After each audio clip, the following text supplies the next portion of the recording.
네, 금요일답게 오늘도 변동성 넘치는 장세가 이어지고 있습니다. 이럴 때일수록 안정적으로 수익을 누릴 수 있는 종목들과 함께 포트폴리오를 다채롭게 꾸려보고 싶으신 분들, 그리고 다음 주를 탄탄하게 준비하고 싶으신 분들, 모멘텀 투자 함께 하시면 됩니다. 주식명가 MTNW 허반석 어드바이저와 함께합니다. 허 의원님 어서 오세요. 안녕하세요. 네, 의원님 먼저 시장 상황 체크를 좀 해봐야 될 것 같습니다. 지금 이번 주에 우리 증시 분위기가 상당히 좀 무겁게 흘러가고 있는데 계속되는 공매도 금지 이슈 지속이 되고 있고 간밤 파월 의장의 매파적인 발언까지 함께 나오면서 미증시도 이어가던 랠리를 마쳤습니다. 자, 지금 변동성은 언제까지 이어질지 그리고 이럴 때 대응 전략 어떻게 가져가야 될지 궁금한데 어떻게 보고 계신가요? 지난주 이 시간에도 강조드렸던 사항 중에 하나는 시장이 많이 올라올 경우에는 현금 확보의 기회를 잡으셔야 됩니다라는 이야기를 드렸고요. 또 하나의 기회는 저가 매수의 기회를 잡으셔야 됩니다라는 이야기 두 가지로 딱 잘라서 지속적으로 말씀을 드리고 있습니다.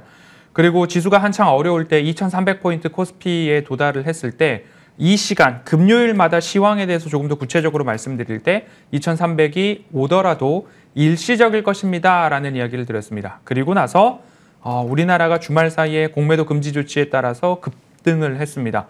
한 달 동안의 지수가 올라야 할 만한 분량이 하루 만에 올랐기 때문에 결국에는 갭 메우기 그리고 5일 이평선과의 이격 조정들이 시장에서 나오고 있는 와중에 미증시는 나스닥이 9거래일, S&P 500 지수는 8거래일 연속 상승을 하면서 우리 시장과의 디커플링이 조금 나왔습니다.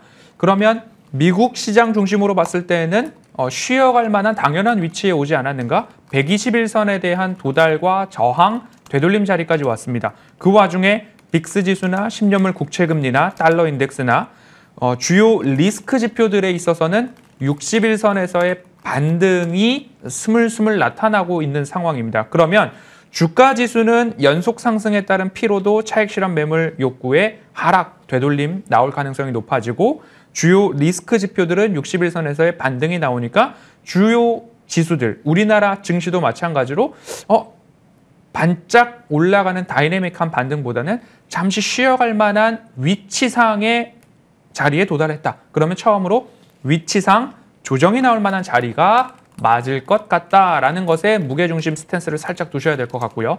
그리고 두 번째로는 일정을 좀 봐야 되겠죠. 다음 주 미국의 CPI 발표와 우리나라 수학 능력 시험이 있습니다. 그리고 금요일 미국의 연방정부 임시 예산안의 기한이 도래합니다. 그러면 연방정부 셧다운에 대한 이슈가 한 차례 더 시장에 들어올 것 같고 파월 연준 의장의 발언이 한 차례 금리 인상 더 할 수 있어. 기존에도 그 이야기 했었습니다. 하지만 시장에서는 이것을 빌미로 조정, 차익 실현의 욕구를 여기다가 포인트를 맞췄죠. 그러면 다음 주에 임시 예산안, 연방정부 셧다운 우려도 하나의 빌미가 될 수도 있겠다라는 부분 참고를 해보신다면 길게 가져갈 종목들은 내려왔을 때마다 저가 매수의 기회를 조금 천천히 여유롭게 보시면 좋을 것 같고요. 그리고 지금처럼 시장이 조정이 나올 때에는 어떤 일들이 일어나나요? 짧은 트레이딩 전략으로 방망이를 짧게 잡고 시장에서 오를 만한 종목들 미리 길목에서 선점을 해놨다가 오르면 수익 실현하시고요. 잠시 기다렸다가 그 다음 차례에 올 만한 이슈는 무엇이 있을까 기다렸다가 또 매수하시고 올랐을 때에는 이 정도 시장에서 이 정도의 수익은 감사하지라고 하면서 수익 실현 전략으로 트레이딩을 조금 오늘부터 다음 주까지는 부지런히 하시는 시장으로 대응을 하시는 게 계좌에 조금 더 이롭지 않을까라고 말씀드리도록 하겠습니다. 네, 오를 때보다도 시장이 내릴 때 마음이 조급해지는 경우가 많은데요. 허반석 의원님과 함께 하신다면 이렇게 멘탈 관리도 안정적으로 해보실 수가 있습니다. 허 의원님께서 늘 너무 서두르지 마셔라, 조급해하지 마셔라, 다음을 준비하자라는 이야기를 해주시는데 오늘은 어떤 종목 이야기 해주실지 잠시 후에 만나보기로 하고요. 자, 이 종목 이야기를 안 할 수가 없을 것 같습니다. 지지난 금요일이었죠. 딱 2주 전 이 자리에서였습니다. 경농을 추천을 해주셨고요. 날짜는 10월 27일이었죠.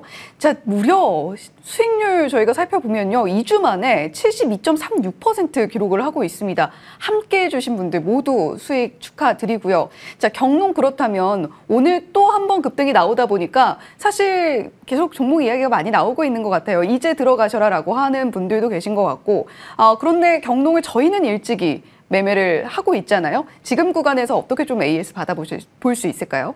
여러분들 지난번에 있었던 패턴, 매매에 있어서 다시 복귀를 하시면 똑같습니다. 롯데관광개발을 말씀드릴 때 차트상 저위험 구간에 말씀을 드려서 우리는 흑자 전환에 대한 기대감, 3분기 흑자 전환에 대한 기대감, 2분기 흑자 전환에 대한 기대감들이 나올 때 이미 사서 올랐을 때는 매도해야 된다라고 말씀을 드렸습니다. 하지만 방송에서는 시세가 붙고 거래량이 터지고 이슈몰이가 되고 있기 때문에 거기서 매수하라라는 이야기들이 많이 나옵니다. 그때 저는 롯데관광개발 매도해야 된다라고 말씀을 드렸고요. LS전선 아시아도 마찬가지입니다.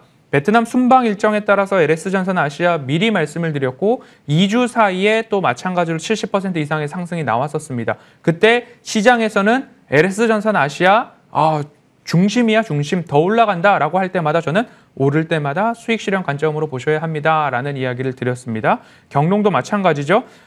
2주 전 금요일 이 시간에 여러분들 빈대가 21세기에 나타나고 있습니다. 우리나라에도 빈대에 대한 이슈가 나타나고 있는데 내성을 가지고 있기 때문에 살충제가 잘 안 듣는다라고 합니다. 그러면 살충제와 관련된 기업들의 이슈몰이가 될 수도 있는데 경농은 이미 반기 만에 지난해 영업이익을 모두 다 달성을 했다. 그렇기 때문에 하방 지지력이 있을 수 있다. 그런데 살충제까지 만드는 기업이기 때문에 이런 이슈성 수급이 들어올 수도 있겠다. 하지만 실적이 있는 기업이기 때문에 하방 지지력까지 있기 때문에 그러면 한번 도전해 볼 만한 가치가 있지 않을까요? 라는 말씀을 드렸고요.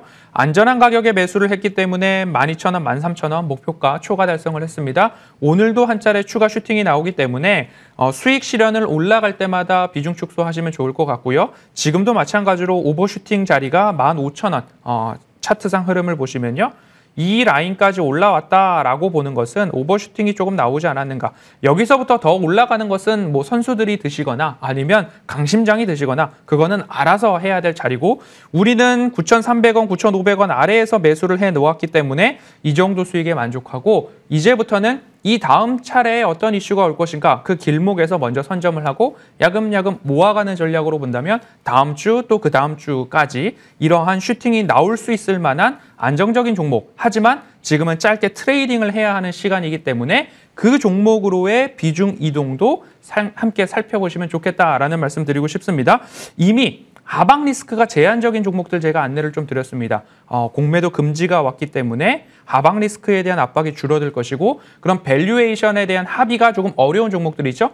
기술 수출이 일어났다거나 신약 개발이 일어났다거나 뭔가 모멘텀이 있을 만한 FDA 소식이 나왔다던가 이런 트리거가 있는 종목들이 이렇게 빠른 트레이딩 하기에 가장 적합한 종목들이 될 수 있겠다. 뭐 제약, 바이오, 그다음에 신약, 그리고 로봇 이런 섹터 쪽으로 살펴보시면 좋을 것 같고요. 오늘 방송 말미에 말씀드릴 종목군들도 좋고요. 오늘 방송 직후에 공개 방송이 있습니다. 공개 방송에서는 그 다음 섹터 어느 길목에서 우리가 어느 섹터를 준비하면 좋을까 여기에 대한 이야기, 섹터와 종목까지도 안내 드릴 테니까요. 방송 직후 공개 방송도 부지런히 참여하시면 좋을 것 같습니다. 네, 위원님, 이 정도 수익이라뇨. 무려 2주 만에 72.36% 다시 한번 강조를 해드립니다. 워낙에 위원님과 함께하는 모멘텀 투자에서 저위험 구간의 종목을 공략을 해서 안정적으로 수익을 내고 있습니다만 이렇게 단기적으로 트레이딩 관점에서 접근할 만한 종목들도 포트폴리오에 알차게 꾸려주고 계시니까요. 나는 빠르게 수익을 보고 싶다라고 하시는 분들도 허완석 위원님과 함께 해보시면 좋을 것 같습니다. 자, 앞서서 좀 예고를 해주셨는데 과연 오늘 모멘텀 투자는 어떤 종목일지 바로 만나볼게요.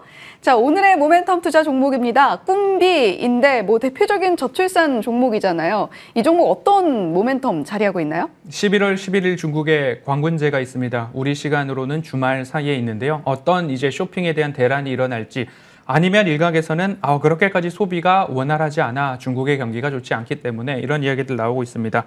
출생아 수가 역대 최소 저출산 대책이 시급한 우리나라이기도 합니다.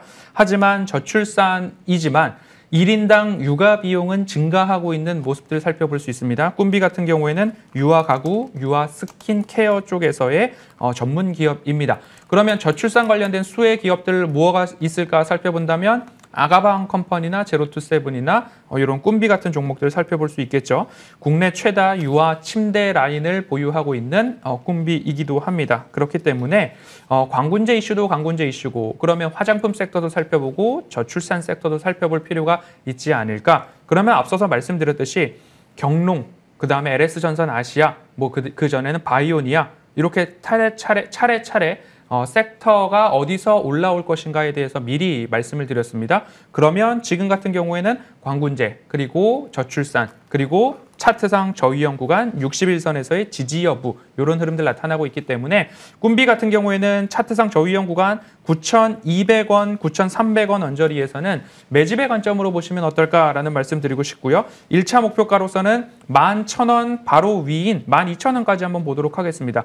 일시 슈팅이 나온다면 11,000원, 121선까지는 기본적인 반등이 강하게 나타날 수 있는 안전 마진의 자리로 한번 볼 수 있을 것 같고요. 하지만 하방이 제한적이다라고 해서 마냥 들고 계시기보다는 8,500원이 이탈하게 된다면 손절도 한번 고려하시면서 빠른 트레이딩 관점의 종목입니다. 이 트레이딩이라는 단어를 잊지 마시고 내려올 때는 내려오는 대로, 올라갈 때는 올라가는 대로 대응이 필요한 종목이다. 이 점에 방점 두도록 하겠습니다. 네, 오늘의 모멘텀 종목 바로 꿈비였습니다. 지금 광군제 이슈와 맞물려서 또 한 번 트레이딩 관점에서 접근해 볼 만한 종목으로서 제시를 해주셨고요. 자, 위원님과 함께라면 이렇게 저위험 구간에서 안정적으로 수익 누릴 수 있다라는 말씀 드렸습니다. 오늘 경농 차트도 함께 보셨죠? 단기적인 트레이딩 관점일지라도 이렇게 빠르게 수익 내주고 계십니다. 자, 그렇다면 위원님, 저희 오늘 이 방송 마치고 진행될 공개 방송 어떤 주제로 진행되나요? 여러분들 편안한 매매 안전한 수익이라고 해서 SK하이닉스 DI 동의를 제가 대표적으로 안내를 드렸습니다. 지금은 반짝이는 매매를 할 때라고 말씀을 드리면서 LS전선 아시아에 이어서 경농 말씀을 드렸습니다. 그러면 다음 주 구간에도 우리는 반짝반짝할 만한 종목을 잘 매매를 해야 될 필요가 있기 때문에 이러한 곳에 포인트를 맞추고서 시황과 종목 곁들여서 오늘 공개 방송 진행하도록 하겠습니다. 네, 오늘 이슈앤뷰 마치고 바로 12시부터 허반성 위원님과 함께하는 공개 방송 시작됩니다. 잠시 후에 계속해서 함께 즐겨주시면 좋겠고요. 이번 주도 모두 고생 많으셨습니다. 지금까지 MTNW 허반성 위원과 함께했고요. 이슈앤뷰는 여기서 인사드리겠습니다. 시청해주신 여러분 고맙습니다.